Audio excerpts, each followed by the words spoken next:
Admiral Tavik of the Imperial Galactic Armada stared at the holographic display with growing concern. His 4 eyes blinked in rapid succession, a sure sign of stress for those who knew him well. It's the unidentified vessel that had appeared at the edge of their sensor range was troubling. "What do you mean it's not in our records?" he demanded, his secondary voice flap vibrating with irritation. "We have cataloged every species vessel design in the known galaxy." Lieutenant Pax Morgus nervously adjusted. "Her uniform color, sir. I have run the silhouette through our database 3 times. Nothing matches, not even close. Tavik's upper tentacles curled inward. Another stress signal and its trajectory heading straight for Outpost Krell 9, sir, at speeds we have never recorded before." The bridge fell silent. The Empire had ruled for 7 years precisely because no one could match their technological superiority. But their fastest warships could achieve 120 light jumps. This UMIS thing was moving at nearly 200 magnify. Tavik ordered, his primary heart beating rapidly in his chest cavity. The hologram zoomed in on the unknown craft. It was sleek, almost predatory in design, with strange markings along its hull. Not elegant like Krillian ships, nor robust like Dravenian cruisers. "Something entirely other, or you?" asked Commander Vex, pointing at several protrusions from the vessel. "Unknown," replied Morgus, "but they don't match any weapon system in our archives." Tavik drummed his digits on the command console. Hail them, sir. We have been attempting contact on all known frequencies. Since detection, no response." Tree again, barked Tavik, and alert High Command. "We may have a first contact situation or an invasion," muttered Rex, earning a glare from the Admiral, the communication officer, a young thrall named Glix, whose skin was currently a nervous shade of pale blue. Suddenly, strange ship detection straightened in his seat. "Sir, we are receiving a transmission." On screen, Tavik ordered, straightening his posture and adjusting his ceremonial sash. "First impressions," mattered the holographic display. Shifted, and everyone on the bridge collectively gasped. The creature that appeared was unlike anything in their taxonomic records. It had only 2 eyes, no visible respiratory apparatus, and was covered in some sort of artificial protective layer rather than natural armor. "Greetings." Tavik began using the standard diplomatic protocol. "I am Admiral Tavik of the Imperial Galactic Armada. You have entered sovereign territory of the Galactic Empire. Please identify yourself and state your purpose." The creature made a series of sounds, but their translation matrix couldn't process it. "Recalibrating translator," Glix announced, his fingers flying over the controls. The creature continued speaking, and suddenly its words became clear. "Repeat. This is Captain Alex Reeves of the Earth vessel Pathfinder. We come in peace. Sorry about the surprise entrance, but we didn't exactly have your doorbell number." Tavik blinked all 4 eyes. "In sequence, Earth. No such planet exists in our records." The creature Captain Reeves made a strange gesture with its face pulling back the skin around its mouth area. "Yeah, we get that a lot. We are kind of new to the whole galactic civilization. Thing found your faster than light method by accident, actually. Our scientists were pretty stoked about it." Stoked, the translator struggled with the term. "Excited," the creature clarified. "Listen, we are not looking for trouble. Just exploring, making new friends. The usual first contact stuff. Mind if we dock somewhere and chat? Our food supplies are getting low and freeze-dried. Lasagna gets old after a few months." Tavik glanced at his senior officers, who all wore expressions of bewilderment. This wasn't how first contacts were supposed to go. There should be formal exchanges, ceremonial offerings, careful diplomatic maneuvering. "You wish to chat?" Tavik repeated. "Sure, exchange cultural information, trade some technology, maybe set up some diplomatic relations. You know, the works." Before Tavik could respond, Commander Vex stepped forward. "Admiral, I must protest. This could be a ruse. No species achieves faster than light travel without being detected by our long-range sensors. They could be advanced scouts for an invasion force. Captain Reeves raised an appendage. War their tentacles. McGee, no invasion plans here. We are just a research vessel. If we wanted to invade, would we really send just one ship? That's like Strategy 101. Don't invade with just one ship." Rex bristled. "Did it just mock me?" Tavik held up a tentacle for silence. "Captain Reeves, you must understand our caution. Your vessel appeared suddenly at the edge of our territory, moving at speeds our sensors can barely track. With first contact communication technology we don't recognize, Surely you can appreciate our concern. Fair enough. Reeves conceded. In your position, I'd probably be a bit jumpy too. How about this? We will hold position here. You send a delegation over to inspect our ship. Verify. We are not hauling planet-destroying superweapons or whatever, and then we can talk proper introductions. Tavik considered this. It was reasonable, but also unprecedented protocol dictated that unknown vessels be escorted to a containment dock and thoroughly scanned before any direct contact. Captain, our procedures require. Yeah, about procedures, Reeves interrupted. No offense to your bureaucracy, which I'm sure is very efficient and all. But we have been traveling for 3 years to get here. My crew is tired, cranky, and really wants to stretch their legs on something that isn't moving through space at ridiculous speeds. How about we compromise this? Creature had the audacity to negotiate terms. Tavik wasn't sure whether to be outraged or impressed. I cannot deviate from security protocols, Tavik stated firmly. You will be escorted to Outpost Krell 9, where Sir Lieutenant Morgus suddenly called out. The vessel is its changing configuration. All eyes turned to the tactical display. The Earth ship was indeed transforming, panels shifting and rearranging in ways that defied engineering logic. Weapon systems online. Barked Rex, prepare to hold your fire, Tavok commanded. Captain Reeves explained this immediately on the screen. Reeves appeared completely calm. Relax, Admiral. We are just deploying our welcome mat. Figured, since you are being all formal, we might as well show you we can do formal too. The Earth vessel had reconfigured itself to display what appeared to be ceremonial markings, symbols and patterns arrayed in an aesthetically pleasing formation. This is a traditional Earth greeting display, Reeves explained. Back home, we'd roll out a red carpet. Since we don't have one in space, this is the next best thing. Tavik exchanged glances with his officers. This was unprecedented, sir, whispered Rex. They have revealed advanced transformation technology. We should seize their vessel for study and start a war with an unknown species, Tavik replied under his breath. I think not. Turning back to the screen, Tavik made a decision.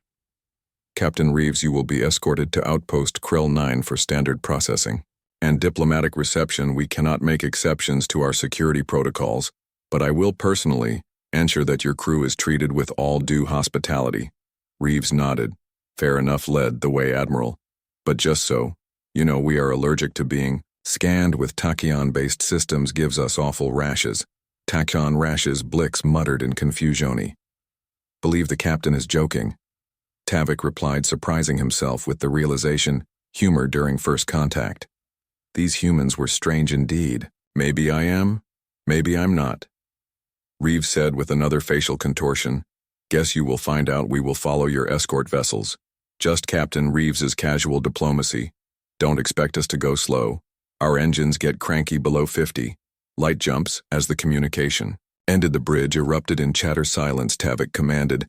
We will proceed according to protocol. Commander Rex dispatch escort vessels. Lieutenant Morgus alert Outpost Krell 9 to prepare first contact procedures, and someone find me everything we have on reconfigurable hull technology. As the officers skewered, Tavik returned his gaze to the mysterious vessel on the display. These humans had achieved FTL travel, developed transformative hull technology, and approached an unknown alien civilization with casual confidence, bordering on recklessness. Either they were the most fearless explorers in the galaxy, or they knew something the Empire didn't. Sir Glix called out, I have been analyzing their communication patterns and biological readings from the transmission, and well, sir, I believe they were being truthful about coming in peace but speak freely.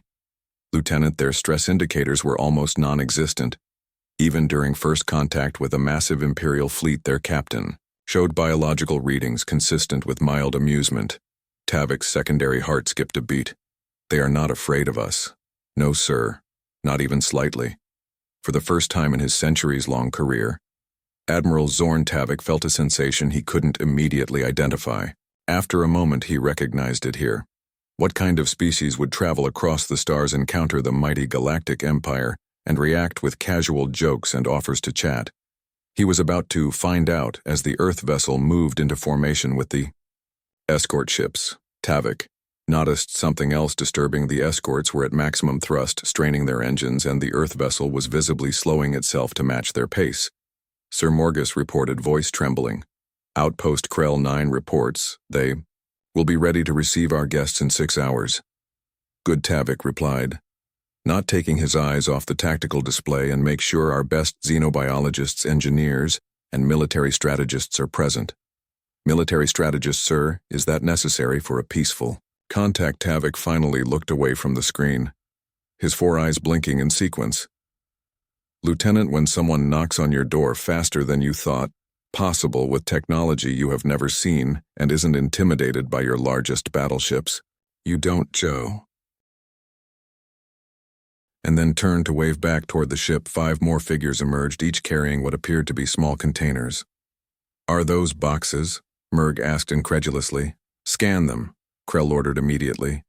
The technician worked his console, unable to penetrate.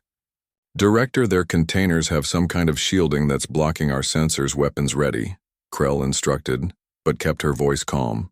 Standard first contact protocol proceeds as planned. But be alert, the delegation approached the security checkpoint, where a translator droid waited alongside a complement of Imperial guards, trying very hard to look ceremonial rather than nervous. Through the audio feed, Krell heard the lead human speak. Hi there, Captain Alex Reeves of the Pathfinder.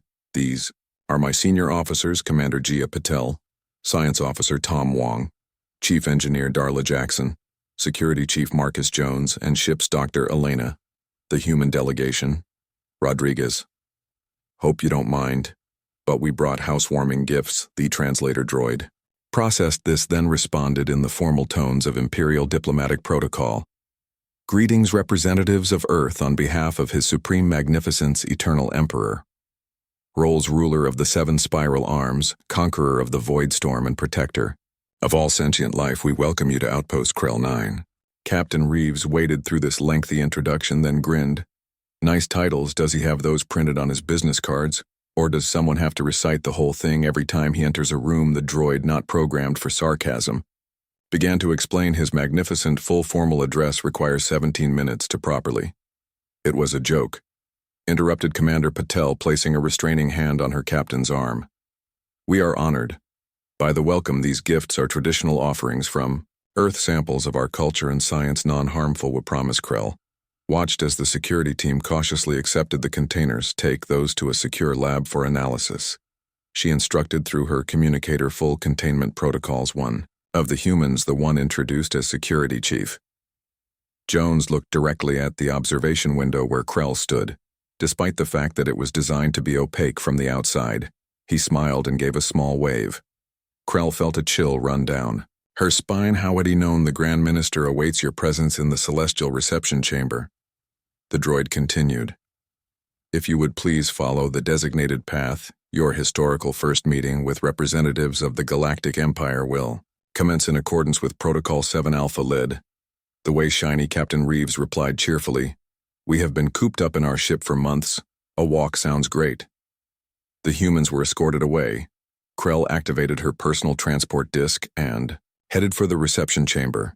Via a more direct route, she needed to brief the Grand Minister before the humans arrived. Grand Minister Plov was adjusting his ceremonial headdress when Krell entered the private Antech chamber. The elaborate construction of precious metals and rare crystals added nearly a meter to his already considerable height.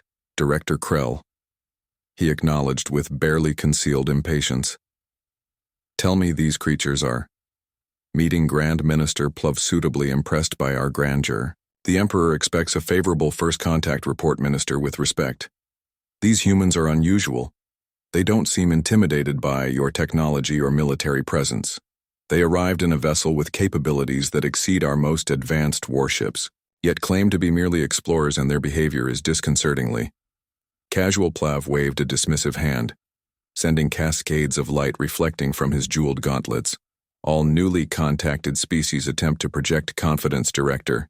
It's basic negotiation strategy. Once they see the full might of the Empire, they will adopt a more appropriate difference, sir. I don't think it's that will be all, Director. Take your position. The historic meeting is about to begin. Krell suppressed a sigh and moved to her designated place near the grand entrance. The celestial reception chamber was the outpost's most impressive space, a vast dome with holographic displays of the Empire's greatest achievements and most beautiful worlds. The floor was inscribed with the Imperial Mandate in 100 languages, and anti-gravity platforms held priceless artifacts from across the galaxy. The doors swept open and the Human Delegation entered. Krell watched, their reactions carefully expecting the usual awe and intimidation that most species displayed when first experiencing Imperial grandeur. Instead, they looked appreciative but not overwhelmed. "Nice room," Captain Reeves commented, gazing upward at the holographic battle scenes depicting Imperial victories. "Very Roman. Empire meets Star Trek, I like it." Grand Minister Plov Medeus entrance, then descending from an elevated platform amid swirling lights and synthesized harmonic tones. His robes billowed dramatically around him as he settled onto his hovering throne. "Representatives of Earth," his voice boomed through the chamber's acoustic enhancement system. "You stand in the heart of the mightiest civilization the galaxy has ever known. For 7,000 years, the Galactic Empire has guided lesser species toward enlightenment. And order today you join the ranks of those fortunate enough to be considered for eventual incorporation into our benevolent domain." There was a moment of silence as the translator finished converting this speech. Then Captain Reeves cleared his throat. "Thanks for the warm welcome, Minister Plov. But just to be clear, we're not really looking to be incorporated into anyone's empire. We are more interested in the coalition revelation, friendly diplomatic relations, cultural exchange, maybe some mutually beneficial trade. The whole submission to a greater power thing really isn't our style." The murmurs of shock rippled through the Imperial officials present. No one refused Imperial incorporation. It simply wasn't done. Minister Plav's face darkened. "Perhaps you misunderstand, Captain. The Empire does not request it.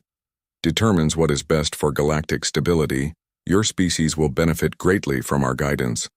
The human called Gaia Patel stepped forward with respect. "Minister, humanity has its own path. We have only recently developed faster than light technology, but we have been exploring space for centuries. We seek friendship, not subordination, subordination." Plav's voice rose indignantly. "The Empire offers protection. Structure advancement. Advancement at what cost?" asked Science Officer Wong, his voice quiet but clear. "Loss of autonomy, tribute payments, military conscription." Krell had to admire their directness. Most species danced around these questions for years before daring to ask them. Plov was visibly struggling to maintain his composure. "These matters are discussed during the formal incorporation process, which takes place after you have demonstrated suitable appreciation for Imperial generosity." Captain Reeves exchanged glances with his crew. "Yeah, I'm getting some serious red flags here. Let me be straight with you, Minister. Earth isn't alone out there. We are part of a coalition of independent worlds, all species who chose cooperation over conquest. We came here hoping the Galactic Empire might be interested in diplomatic relations with our coalition." This was unexpected. Krell stepped closer, her curiosity overriding protocol. "You claim to represent multiple species?" she asked. "Our sensors detected only human life signs aboard your vessel." "That's because we are the only humans crazy enough to volunteer for a 3-year mission into unknown space," Engineer Jackson replied with a laugh. "The Coalition sent one ship from each member species in different directions. We drew the straw for this sector." Minister Plov had recovered his poise, but Krell could see calculation in his eyes. "This coalition, how many species belong to it?" 27 at last count, Captain Reeves answered. "Though membership, we cured death. Applications were still pending from 3 more when we left, and they all possess vessels like yours?" Plov asked, trying to sound casual. "Oh no," Reeves replied, and Krell could see Plov relax slightly before the captain continued. "Some have much more advanced ships. The Pathfinder is actually one of our older models. We are still catching up to some of our allies in terms of technology." The chamber had gone deathly quiet. 27 species with technology equal to or greater than what they'd witnessed today. It was unprecedented. "Perhaps," Minister Plov said carefully, "we should discuss potential diplomatic arrangements between our respective governments." Captain Reeves smiled. "Now you are talking my language, Minister, and just to show good faith, we'd be happy to share some of our technology as a gesture of friendship. Nothing weapons related, of course, but our medical advances might interest you. We cured death about 70 years ago. The statement hung in the air like a bomb. You cured death? Asked Chief Engineer Buntic, breaking protocol to speak directly to the humans. Dr. Rodriguez nodded. Well, natural death accidents and severe trauma can still kill you, but aging and disease are pretty much handled. Most humans now live about 300 years, though we are still working out the boredom issues of the 3rd century. Krell couldn't believe what she was hearing. The Empire's most advanced life extension technology could push lifespans to perhaps twice their natural limit, but complete secession, offaging it, was the stuff of legend. I believe Minister Plov said, his voice suddenly obsequious, that we should continue these discussions in a more comfortable setting. Perhaps you would honor us by attending a formal banquet this evening. Love to. Reeves replied, fair warning. Though humans need to consume alcohol to properly participate in diplomatic functions, it's a cultural necessity. Very sacred, Commander. Patel rolled her eye. Signor him. Minister, we would be honored to attend your banquet.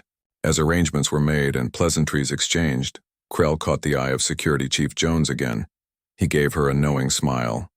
Quite a performance, he said quietly, somehow appearing beside her despite the distance that had separated them moments. Before, I don't know what you mean, she replied stiffly. Sure you do. The grand Imperial show and the subtle intimidation, the careful assessment of our capabilities and security assessment intentions. He glanced around the chamber. We have done this dance before, Director Krell, for many times with many empires, some even older than yours. And how did those empires fare? She asked, unable to help herself. His smile widened. The wise ones, they became our friends, and thrived the others. He shrugged. History has a way of forgetting those who can't adapt before she could respond. He had rejoined his group, leaving Krell with a profound sense of unease. Later, as the Human Delegation was escorted to their temporary quarters, Admiral Tavik contacted Krell from his flagship. Your assessment, Director? Hesked without preamble. They are either the most advanced species we have ever encountered or the most skilled bluffers in the galaxy, she replied honestly. Their claims about this coalition and their technology seem far-fetched, but their ship's capabilities substantiate at least some of their claims. Tavik finished. What about their gifts still being analyzed under containment? Initial scans show one contains plant specimens, apparently called coffee beans, which they claim produce a stimulant beverage highly valued in their culture. Another contains data storage devices with what they describe as entertainment media. The third contains medical technology that our scientists are struggling to comprehend. Recommendations. Krell considered, carefully proceed with diplomatic engagement, but maintain high alert. If even half their claims are true, we are dealing with a civilization that could challenge Imperial supremacy. If they are lying, well, one ship we can handle regardless of its technology. And if they are telling the truth about being advanced scouts for 27 allied species, the question hung between them, heavy with implication. Then perhaps, Krell suggested carefully, the Empire should consider something it hasn't had to consider in 7,000 years, which is which. The real mission begins as making friends rather than subjects. Admiral Tavik was silent for a long moment. I will relay your assessment to High Command. You keep them contained and keep me informed. The communication ended. Krell turned toward the viewport, gazing at the sleek Earth vessel docked among the bulkier Imperial ships. Something about its design seemed almost smug. What she didn't see was the quantum transmission being sent from the Pathfinder and compressed into a momentary burst of particles that Imperial sensors registered as natural background radiation aboard the ship. A hidden communication array received confirmation of receipt message, received Pathfinder Coalition Council, notified Phase 1. Complete. Proceed with Phase 2. 13 Coalition vessels on standby, at coordinates to 9. Good hunting in her quarters. Captain Reeves reviewed the decoded message and smiled. The Empire had no idea what was coming. Not an invasion, not a war, something far more dangerous to an empire built on intimidation and control. An alternative, because humans had learned long ago that the most effective way to topple an empire wasn't through force. It was through ideas. And the Coalition had plenty of those to share. As night fell on Outpost Krell 9, Imperial officials prepared for a diplomatic banquet while quietly doubling security protocols. They believed they were being cautious. They had no idea they were already too late. The future had arrived wearing a disarming smile and bringing gifts, and the Galactic Empire would never be the same again. From his observation post, Security Chief Marcus Jones watched the Imperial guards with amusement. They were so focused on containing the Human Delegation that they'd completely missed the real operation underway. Already, Coalition nanobots were spreading through the station's ventilation system, gathering data and preparing for Phase 2 liberation, not of worlds or territories, but of minds. Because that was humanity's true superpower, not their technology, not their coalition, but their stubborn, relentless belief that freedom was worth crossing galaxies to share. The Empire had ruled through fear for 7 years. It was about to meet something far more powerful. Hope and no empire, no matter how ancient or vast, had ever survived. That encounter, the game was afoot, and humanity was playing to win.